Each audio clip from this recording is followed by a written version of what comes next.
পদ্মা সেতু টোলে চলে আসছি, ঈদের দ্বিতীয় দিন আজকে। টোল 750 টাকা। খুবই ব্যস্ত, বলতে যাচ্ছিল না, ওখানে তো লেখাই উঠছে 750। অনেক বড় একটা জ্যাম শেষ করে আমরা পদ্মা সেতুতে উঠতেছি। এর আগে আমি একদিন পদ্মা সেতুতে এসেছিলাম রাতের ভিডিওটি আমার ডিসকভার উইথ তুষার ওই চ্যানেলে রয়েছে। এটা দিনের পদ্মা সেতু, ঠিক ঈদের পর দিন। আজ 11 জুলাই 2022। পদ্মা সেতুর উপর দিয়ে যাচ্ছি আমরা। অনুভূতিটা চমৎকার, কিন্তু যে জ্যাম আমরা ঠেলে আসলাম সেটি আসলে অপ্রত্যাশিত। এখানে ব্লু কালারের যেটি, এটি মনে হয় আমাদের সেই রেল লাইনের ট্রেনের। চমৎকার সেতু, আসলে চমৎকার স্থাপনা। সেতুটি 41টা প্যানের উপরে 6.4 কিলোমিটার প্লাস সেতুর দৈর্ঘ্য।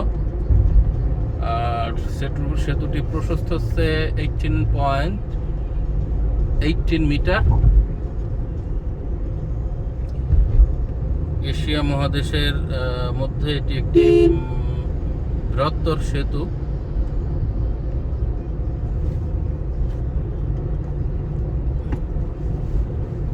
পুরো সেতুটি আমরা ভিডিও করার চেষ্টা করব আজকে।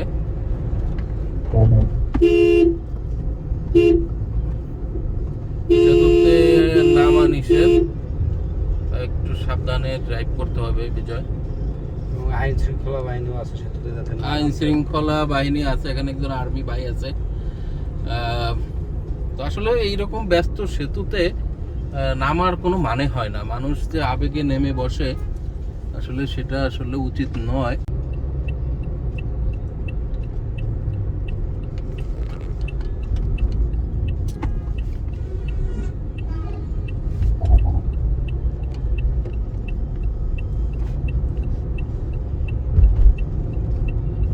পদ্মা সেতুতে কিন্তু এখন গাড়ির বেশ চাপ রয়েছে। কারণ হচ্ছে আপনার আজকে ঈদের দ্বিতীয় দিন হওয়া সত্ত্বেও অনেক লোকজন যারা গাড়িতে যাচ্ছে দেশের বাড়িতে, এবং দেখেন প্রত্যেকটা গাড়িতেই আপনার ভিডিও করার চেষ্টা করতেছে অনেকেই গাড়ির জানালা দিয়ে।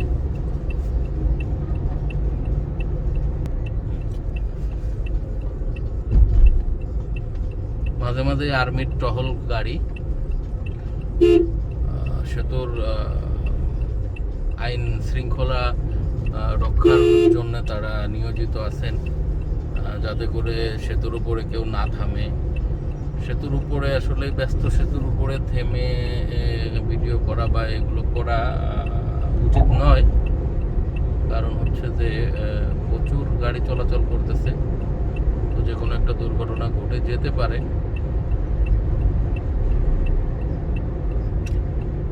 বামে থাকিস।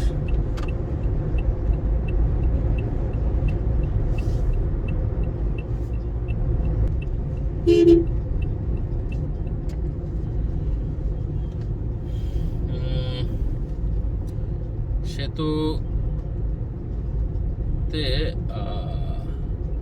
আমরা নিয়মিতই এখন থেকে চলাফেরা করতে হবে আমাদেরকে, কারণ আমাদের ফরিদপুরের এই রোড এবং আরেকটি রোড হচ্ছে আমাদের পাটুরিয়া দিয়ে, যেটা আমরা সবসময় ইউজ করছি আগে পরে।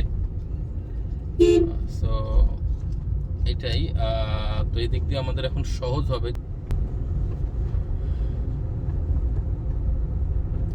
বেশ দেখা যাচ্ছে আর্মির এখানে দাঁড়িয়ে আছে ব্রিজে।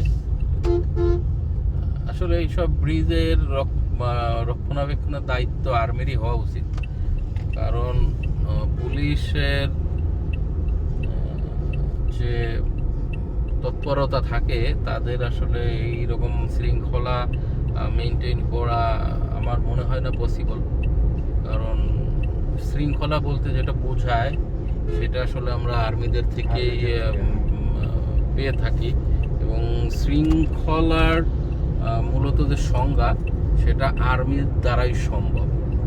আসলে এখানে পুলিশ এটা নিয়ন্ত্রণ করলে সেটা সম্ভব হতো না, কারণ হচ্ছে বাংলাদেশ পুলিশ নিজেদেরই শৃঙ্খলার যে অবস্থা, এবং এখানে যে ডিউটিরা দেখেন, এরা এই রোদের মধ্যে উইদাউট ছাতা, উইদাউট এনিথিং, এবং তারা যেভাবে দাঁড়ায় দাঁড়ায় ডিউটি করতেছে, শুধু অনেকের মাথায় একটা ক্যাপ আছে, অনেকের নাই, এবং এই যে রোদের মধ্যে দাঁড়িয়ে যে ডিউটি, এটা আর্মি দিয়েই সম্ভব। ইটস অ্যাকচুয়ালি পুলিশ, আসলে আমরা পুলিশ দিয়ে এটা কল্পনাই করতে পারি না। দূরে বেশ কিছু স্থাপনা দেখা যাচ্ছে, বড় বড় কিছু স্থাপনা গড়ে উঠেছে, যেটা পদ্মা মাওয়ার ওপারে। আজকের আকাশটি খুবই পরিচ্ছন্ন, সকালে বৃষ্টি হয়ে গেছে, মেঘ মেঘ মেঘ কিন্তু খুব দুর্দান্ত লাগছে। এই পদ্মা সেতু ওঠার পরে ওঠার আগে যতটা খারাপ লাগতেছিল, কারণ হচ্ছে প্রচন্ড জ্যাম ছিল, আনএক্সপেক্টেড ছিল এই জ্যাম, সেটার পদ্মা সেতু দিয়ে যখন যাচ্ছি তখন সেই যে মনের ভাব, এটা কিন্তু অনেকটাই মুছে গেছে, এখন অনেকটাই প্রশান্তি লাগতেছে।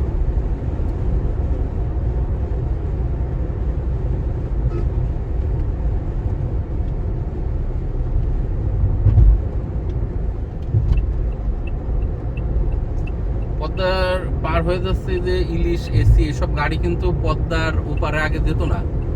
হ্যাঁ, এগুলো কিন্তু এই পার পর্যন্তই থাকতো। ব্রিজের আগে সকালে একটা দুর্ঘটনা হয়েছে নাকি আজকে, এই কারণেই কিছুক্ষণ জ্যামের সৃষ্টি হয়েছিল। আসলে বাংলাদেশে এরকম ব্রিজ বা এরকম রাস্তা, আমাদের যে রাস্তা, যেটা আমাদের মাওয়া হাইওয়ে যেটাকে আমরা বলতেছি, এই হাইওয়েটা চলে গেছে একেবারে গোপালগঞ্জ দিয়ে গোপালগঞ্জ পর্যন্ত। তো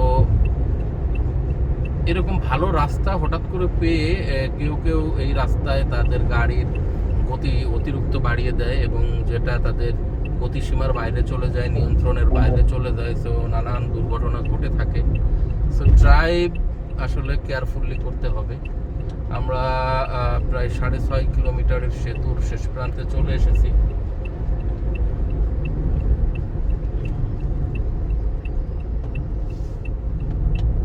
আমরা সেতুর নিচে নেমে যাচ্ছি।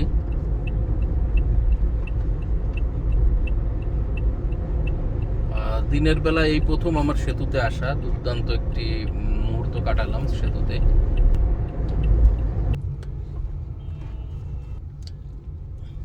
এই ছিল আজকে আমাদের পদ্মা সেতু ভ্রমণ। আমরা চলে যাব, আমরা মাঝিগাতি দিয়ে যাব, মাঝিগাতি দিয়ে আমরা বলমারি চলে যাব।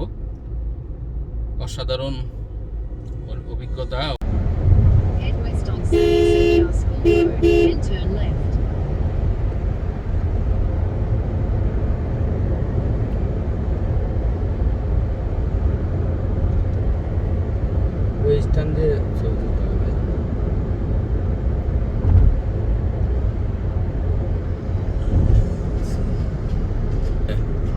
প্রচন্ড মেঘ হয়েছে সামনে।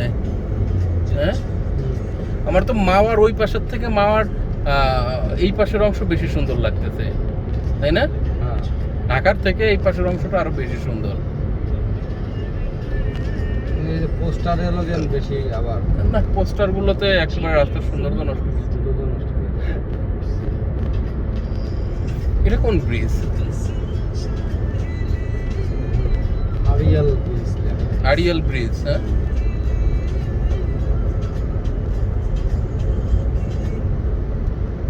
পদ্মা সেতুর মাওয়ার ওই পাড়ের ঢাকার অংশ থেকে কিন্তু এই পাড়ের অংশ আরো বেশি সুন্দর। প্রচন্ড মেঘ আকাশে, কিছুক্ষণের ভিতর বৃষ্টি নামতে পারে।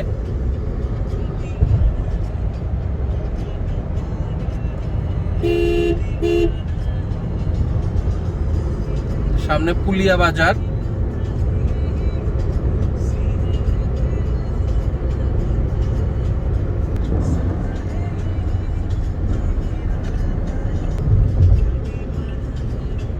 রাস্তার মাঝে চমৎকার ফুল গাছ।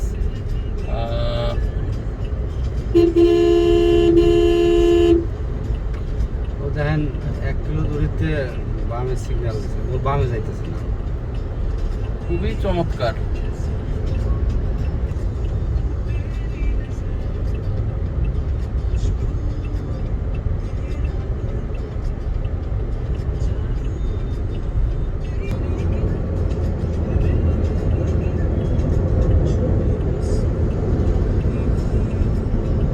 চমৎকার একটি মসজিদ, খুব চমৎকার মসজিদ। কিছুক্ষণ আগ পর্যন্ত কিন্তু প্রচন্ড রোদ ছিল, সেই রোদ এখন নাই। সকালে প্রচন্ড রোদ ছিল, মাঝে ঢাকায় বাবু বাজারে আমরা বৃষ্টি পাইছিলাম 1টার দিকে। আর এরপরে পদ্মা সেতু পার হলাম। এখন ঘড়িতে সময় কত বাজে? এখন ঘড়িতে সময় হচ্ছে 3:20।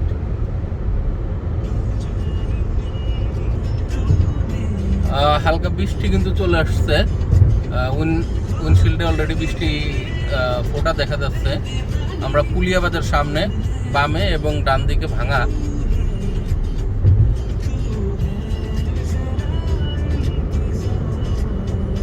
পুলিয়া ফ্লাইওভার।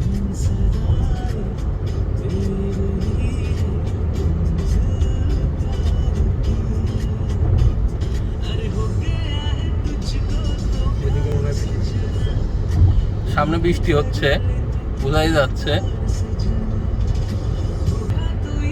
আসলে সৌন্দর্য, রাস্তার মাঝখানের যে ফুল গাছের সৌন্দর্য, এটি অনেকটাই নষ্ট করে দিছে রাজনৈতিক সাইনবোর্ডগুলো। আমি জানি না কেন এরকমের রাজনৈতিক সাইনবোর্ড কন্টিনিউ থাকা লাগবে।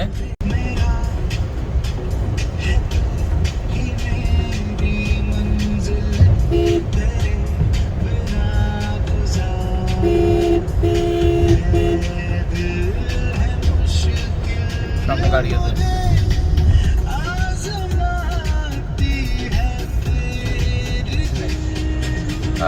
বৃষ্টি কমে আসছে, একটু সাউন্ড কমাতে। বৃষ্টি কিন্তু কমে আসছে, হ্যাঁ, বৃষ্টি একেবারে চলে যায়নি, এখনো আছে। আর আকাশে কিন্তু প্রচন্ড মেঘ, একখণ্ড মেঘ একেবারে কালো হয়ে আছে। তার ঠিক সামনেই আবার সাদা আকাশ। চমৎকার সব মিলায়।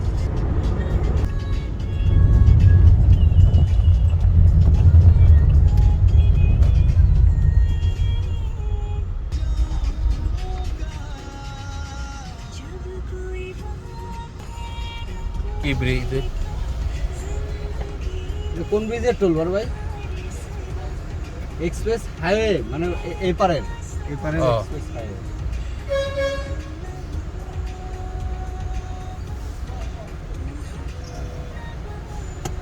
মাইক্রোবাস 90 টাকা নিল কেন? এটা মাইক্রোবাস না তো, বেশি। এটা তো মাইক্রোবাস। ও, টাকা কম নিছে। হ্যাঁ, ঠিক আছে, যা যা যা, রাখ ওইখানে। এক্সপ্রেস হাইওয়ে টোল এটা হচ্ছে ব্রিজের এই অংশের, এবং টোল 55 টাকা।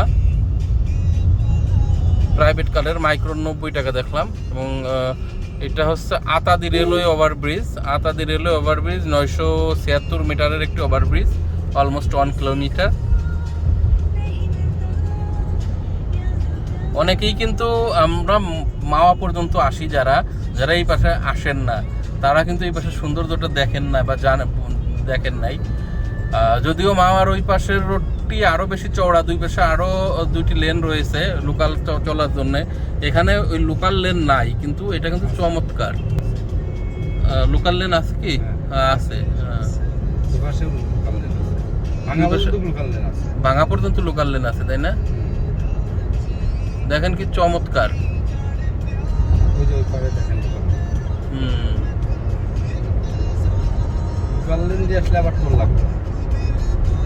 এই রাস্তা দিয়ে সামনে দিয়ে বরিশাল চলে যাবেন, আর সোজা চলে যাবেন ফরিদপুর, খুলনা।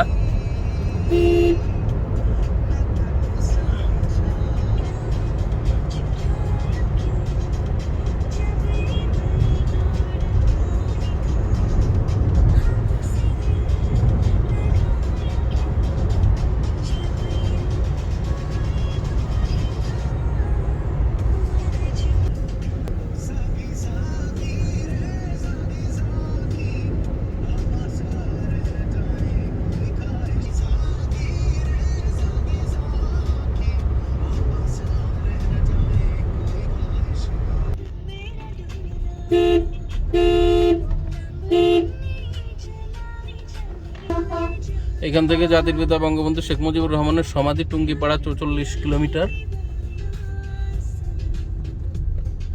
88 কিলোমিটার। বাংলায় লিখছে কিন্তু ইংরেজিতে দিচ্ছে তার পাশে কিলোমিটার।